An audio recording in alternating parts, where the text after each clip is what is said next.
I plan to keep, so hopefully this doesn't have an overlap, but just wanted to give some insight on that.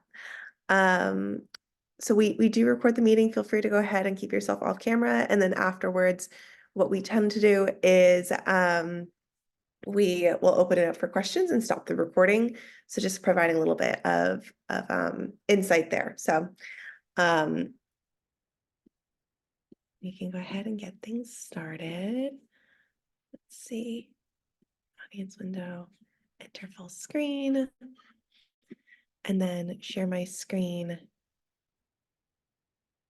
Let's see, Safari audience window. Okay, let's see if that works. Okay, wait, stop share. Try this differently. Share my screen. It should be, there it is. Okay. Mhm. Can y'all see the, yes, it says Yeah, screen you're good. sharing. Okay, cool. So today's topic is more elemental in eating disorder support and insight, but I think it's a really important topic to discuss. So how eating disorders and diet culture really do become intermeshed and intertwined. We often see this with language. We hear this through media. And so kind of being able to decipher when we hear these messages, what really is rooted in diet culture and what is much more rooted in a kind of like a self-interest piece. Let's see. Is it spacebar? No, is it click? Yes, it's click. Okay. So today's agenda, really, it's defining diet culture, identifying disordered eating, explore some of the overlaps in social media, and then if you are unfamiliar with eating disorders and how to navigate them, how can you use some clinical judgment to support clients, and what does that look like? Because I know working in different kinds of spaces that can land differently. For one client, you might be discussing energy intake, and the next client, you really want to avoid it and want to focus on much more of that variety piece. So, what is diet culture? Diet culture is pervasive in today's society. It promotes a narrow definition of beauty and success tied to body size and body shape. We see this with celebrities. We see this with kind of the overall nature of communication with food. And so the purpose of this presentation is to delve into the complex relationship between eating disorders / disordered eating, I forgot to put that there, and diet culture, exploring how the latter can serve as camouflage for the former. And so I want to go over what is the cost of diet culture. Oh, did my little wheel not? No, I had a little graph. Okay, well that didn't load. So what is the cost of diet culture? How is that showing up in today's world?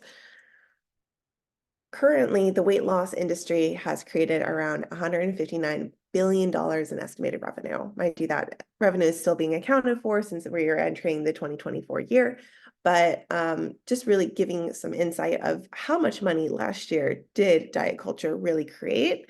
And in 2030, it's estimated to generate $305 billion.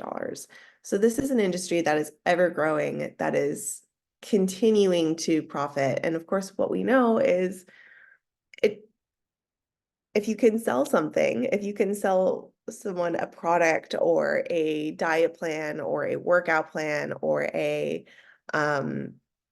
medication at this point, you have a customer for life, since we know diets don't work. And so I had this cute little pie chart here, but what might that cost be? It might be a sliver of someone's self-worth. It might be a sliver of their confidence. It might take away some of their own self-compassion. It might take away a sliver of their relationships, and it might cut into their mental health.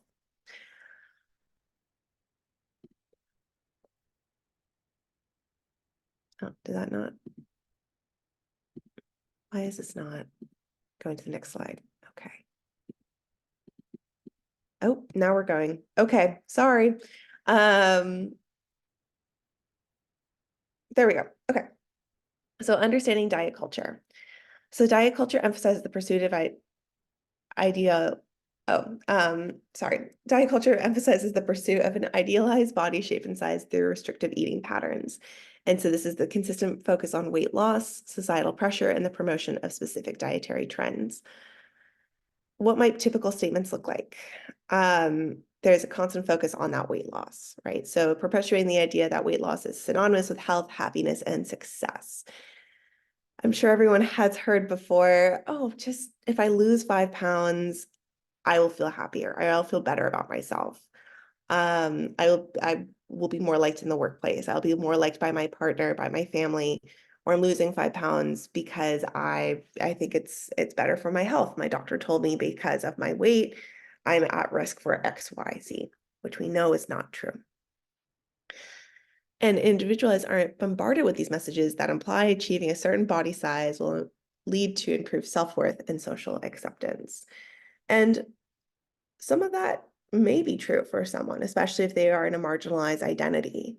As we know, a lot of folks in marginalized communities, that there is this pursuit of fitness and, of course, lighter skin, fair features, and a market for that as well. So while that may be true in some sense as a culture, it won't be true for someone that is navigating a relationship with family or a relationship with friends, that they're truly seen for who they are, because everyone is loved over what they look like. We have societal pressure. So pressure is exacerbated by media, advertising, cultural norms that glorify specific body types.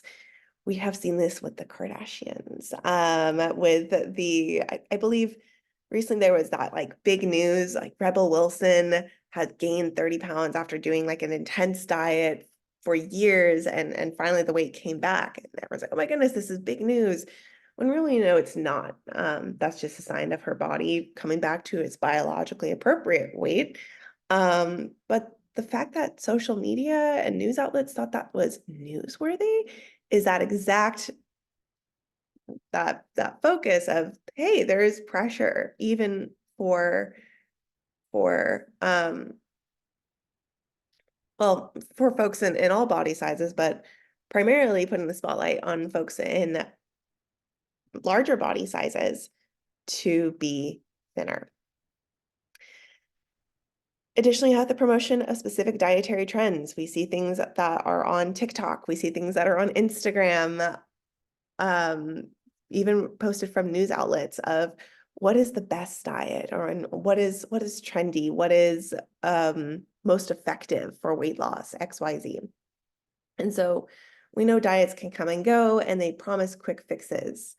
We're in the January portion of the year. There's so many folks that are in that new year, new me mentality. And so they're looking into these detoxes and fad diets and looking for ways to have a quick fix of their eating patterns to change their body or better their health. And then we have an impact on mental health. We know the more rigid we are with food, the more rigid we are with eating patterns, diet culture contribute to negatively impact mental health. So feelings of inadequacy, guilt, and shame can start to arrive. And those, while they are strong motivators, they are strong demotivators as well. And so someone might stick to something for a little bit and then kind of start to find that that's not a strong thing to keep them there. The relentless pursuit of an ideal body often leads to unhealthy relationships with food and may act as a catalyst for the development of eating disorders. And so how can we kind of see those general trends and behaviors with someone that has a disordered relationship with food? We recognize eating disorders because that is more categorically available to us from the DSM.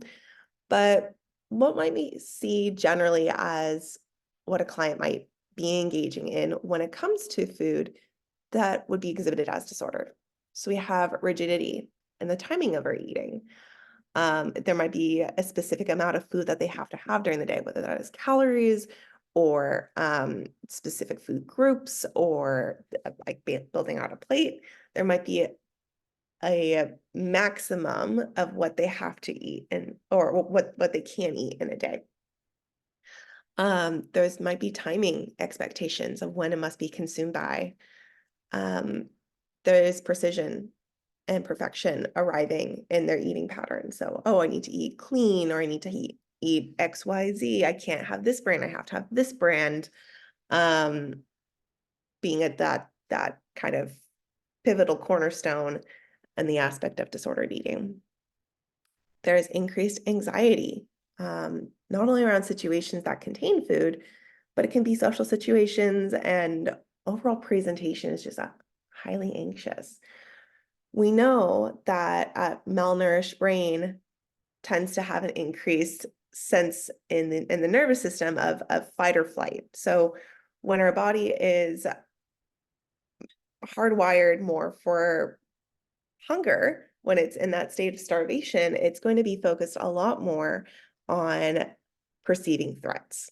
So someone who is navigating disordered relationship with food views food as a threat. That there's good foods and bad foods, and good things I can do for my body and bad things I can do for my body, and certain workouts that I can and can't do. And that creates a lot of rigidity and a lot of anxiety when it comes to eating patterns and social situations. But that might extend into career, that might extend into academia, that might extend into home life, because that nervous system is not just activated for one area of their experience, but their entire experience. And in addition, we might see a client struggle with isolation. So they might choose to eat alone, eat before they come to an event, stray away from opportunities for connection and socialization because they're not experiencing food the same way someone without a disordered relationship with food is. They're experiencing this at a heightened level of anxiety, feeling that rigidity. And so it's easier to experience that alone than have the additional, I'm going to use the word burden of engaging in connection and socialization. And so these are not exclusive. These are just kind of those key aspects of what we might see with someone with a disordered relationship with food. And so what might be some common statements? I've heard, eat this food, it'll change your life, or cut out this food entirely to get rid of your insert body symptom, your brain fog, your GI upset, your constipation, your IBS, your joint pain, your the list goes on. It is never ending. There might be this focus on eating clean or eating organic versus avoiding foods that are processed. And generally all foods are processed, that like every single food goes through some sort of processing aspect to get it to where it is in the supermarket or at the farmer's market. And so this focused and hypervigilance in eating foods that are kind of deemed worthy versus unworthy can have that disordered relationship to food, and definitely is embedded in diet culture. This is the one that gives me the biggest irk. Needing to flush out toxins, doing cleanses, detoxes, looking into something that removes buildup in the body. We know that's not true. We have such a phenomenal kidney system, liver system, and a migrating motor complex in our GI system that moves food through the body and removes waste effectively. And so the need to look into flushing out toxins or buildups and taking specific herbs or teas, tonics, foods is definitely rooted in a I'm trying to sell you something process. So I might have specific food rules about when they can and can't eat food. So an example might be, oh, I can't eat past 7 p.m. since my body will store this food as fat instead of fuel. And we know that's not true. The body is working tirelessly around the clock. And sure, there's different hormonal cascades that happen. But when your body needs fuel, your body needs fuel. And if it's hungry, it needs energy. A common one is sugar is addictive. But we know so is exercise, so is gambling, so is trying to think of like another positive. So is socialization, right? Like we got these similar experiences in the body. And so to kind of demonize one, but think that these others are okay is really weighing in this space of do's and don'ts in society. I've got to earn my calories. I need to move my body in a way that burns enough fuel for me to be able to fuel my body. So having specific conditions around eating or timing of eating, amount of eating. I know that's kind of a common theme here. And this last one, commit to X amount of days and you'll feel better by taking these green powders, doing this challenge, whatever it might be. I'm thinking specifically like the 75 hard challenge or athletic greens, right? So these specific focuses of buy this food, buy this brand, buy this substance, and take it for this amount of time, and you will see this change, right? So there's this promise of benefit at the end. And so I wanted to kind of talk a little bit about the pervasiveness of diet culture. So we have numerous studies out there that have a strong correlation between exposure of unrealistic body standards and how we also talk about our bodies, and negative development of body image. So I think specifically of little kids. So if mom is saying, oh, you know, my body is looking like XYZ, the kid hears that and sees like, okay, well, if that's what mom's body is, I'm now understanding that. And so Neva Perron, who is a well-known researcher in the field, looked at the rate of body dissatisfaction in teen girls and found the average age of young girls started to feel dissatisfied with their bodies starting at age 10. So this language is strong. This language is pervasive, and it's really having an effect on the youth as well as adults, right? It really has everyone captivated in this space of, I need to shift and change myself in order to find acceptance, in order to find love.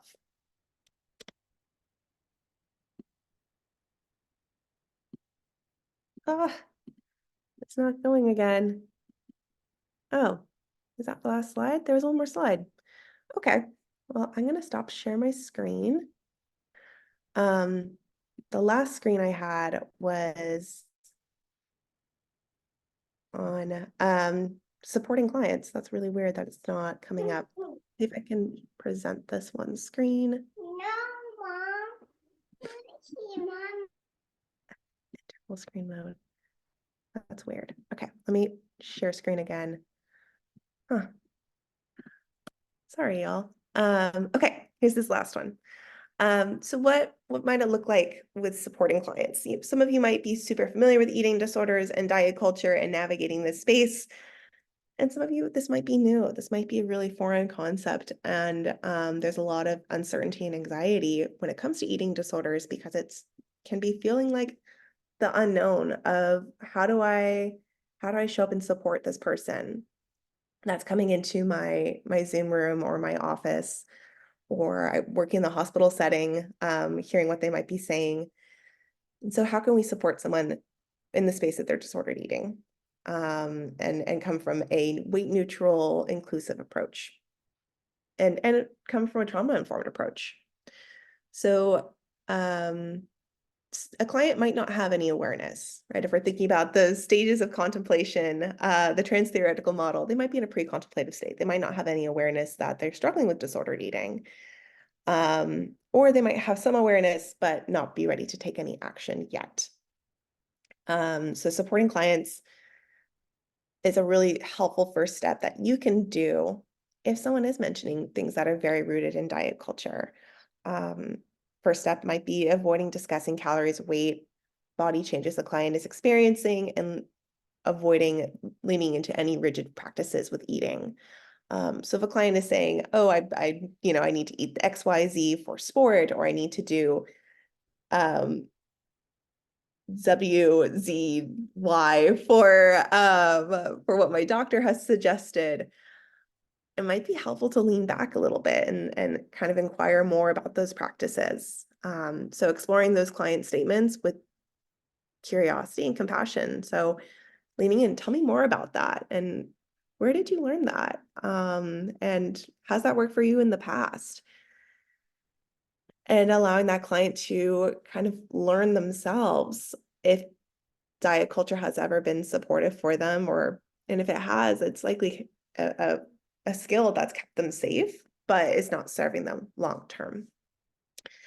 And of course, don't assume that just because there's no physical presentations of an eating disorder or malnutrition, there's not a problem, right? We all bodies, all races, all genders, all religions can have an eating disorder. Every person is at risk. So it's not just a typical like what media portrays a thin white woman disease. That this mental health disorder is the second deadliest mental health disorder out there, and it really can be embedded in any person. And please, of course, if you feel stuck, if you feel unsure, you have this community. But if it feels great to reach out for a friend for consultation who is an eating disorder professional, or looking for consultation services, it can be really beneficial to get some support so you can support that client if you've already established rapport. But if it feels too deep, that this feels really uncomfortable for you, it is okay to refer out. We all have our areas of expertise that we've embedded ourselves in, and that is okay to need to refer a client so that they get the best care. Sorry about the hiccup, y'all. No, you're good. I'm gonna go ahead and stop the recording so people feel comfortable chatting. Are you good with that? Okay. Of course. Why did oh, there it is.